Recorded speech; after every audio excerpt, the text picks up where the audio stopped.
All right, so let's talk anti-wrap bar. See how that moves? When you put a lot of stress, the tires get bound up and you flex this, and this is called wrap. So we want to stop that. We want the axle to still float and be able to flex. See, the front of the leaf spring and the back of the leaf spring are flexing. When you have this arc, it's only this long. When it flattens, it gets longer. So when a leaf spring flexes, it goes longer and shorter. And when it gets longer, it pushes back. So if you have a solid mount here and that leaf spring is getting longer, then your axle is actually moving backwards.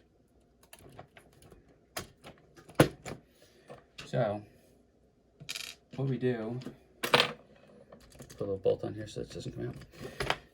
So to prevent this, we came up with this. Look, this is not something that we invented. It's something that's being done on the 1-1 side of the world for a real long time. We just adapted it to the tiny crawlers. So what we did was we created this this anti-wrap bar.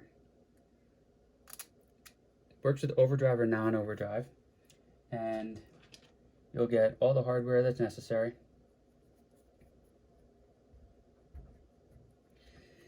What this allows you to do is, if I have this, the axle can float back and forth.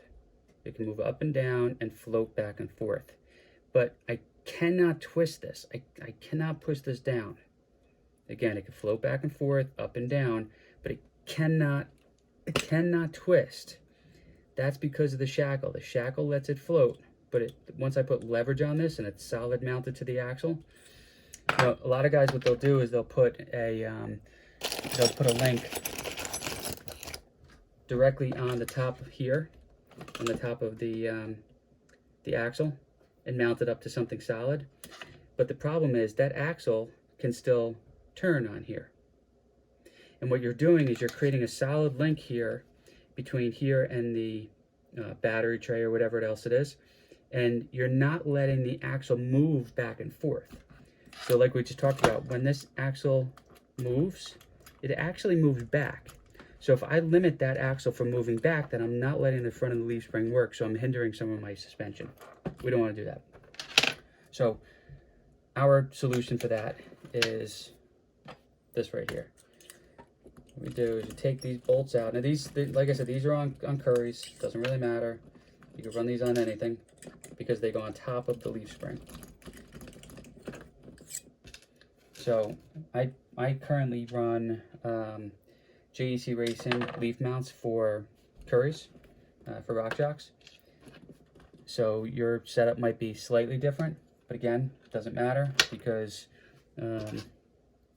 work on any axle. You could have fat axles underneath it, 10-2 axles. You can have Yoda 1 axles, Yoda 2 axles. You get the point, it doesn't matter.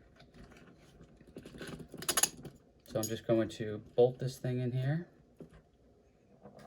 It's a nice 40mm bolt. It's nice and long.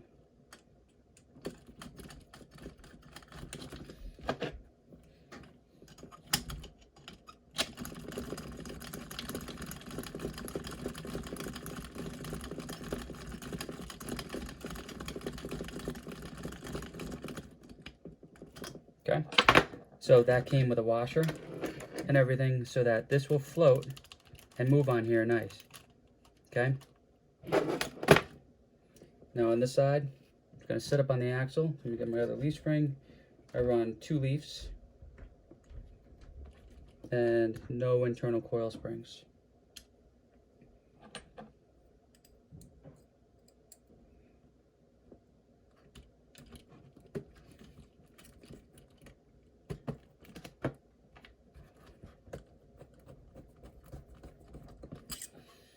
That in there. Another one. If you push the one side of the axle up, it actually helps you line everything out. it gets a straight in shot on the driver if the axle is pulled up on one side. Okay, pretty easy setup. So now that that's on here, so the suspension can still move, and it moves backwards and forwards with the suspension. See, it's dropping out and moving forward. This suspension, this piece here, is flexing, so it's becoming longer and shorter. And as I push it, you can see that the shackle is pulling back. See? If I had this solid mounted, it couldn't pull back, so this part of the leaf spring couldn't stretch. So I'm not getting the suspension there. Now, I'm not getting that flex. You know, you get the little bit in the movement of the mount here, but that's it. I'm not gonna flex it. So that is how you install the leaf mount, the anti-wrap bar. It goes on this side when you're running overdrive. If you're running non-overdrive, it's going to go on just on the opposite side. And I'm going to show you one piece of this. So if I take this bolt back out,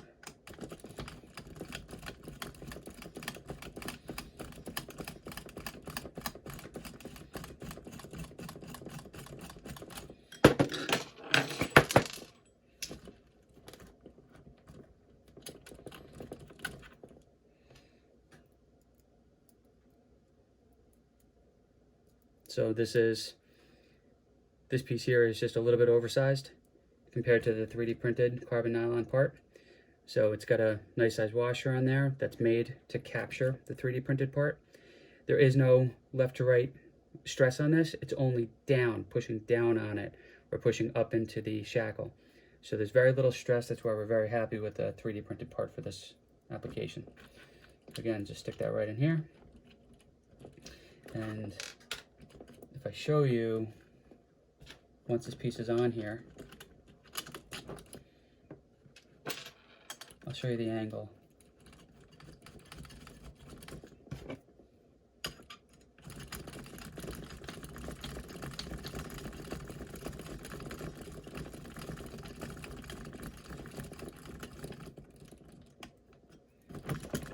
Always make sure everything moves nice and smooth.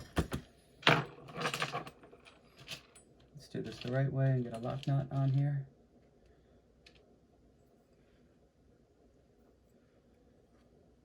I just cleaned up all my hardware. There we go.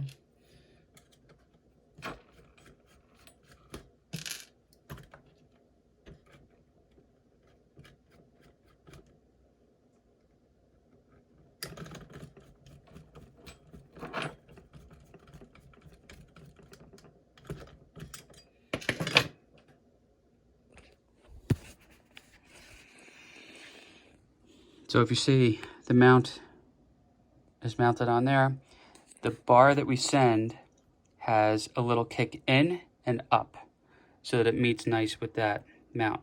Now this mount, I have the transfer case mount off, but you see it fits right underneath our skid plate.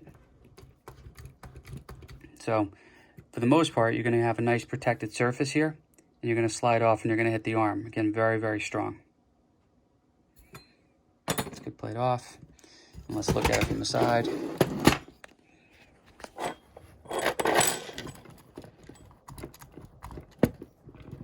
You can see that leaf spring stretching.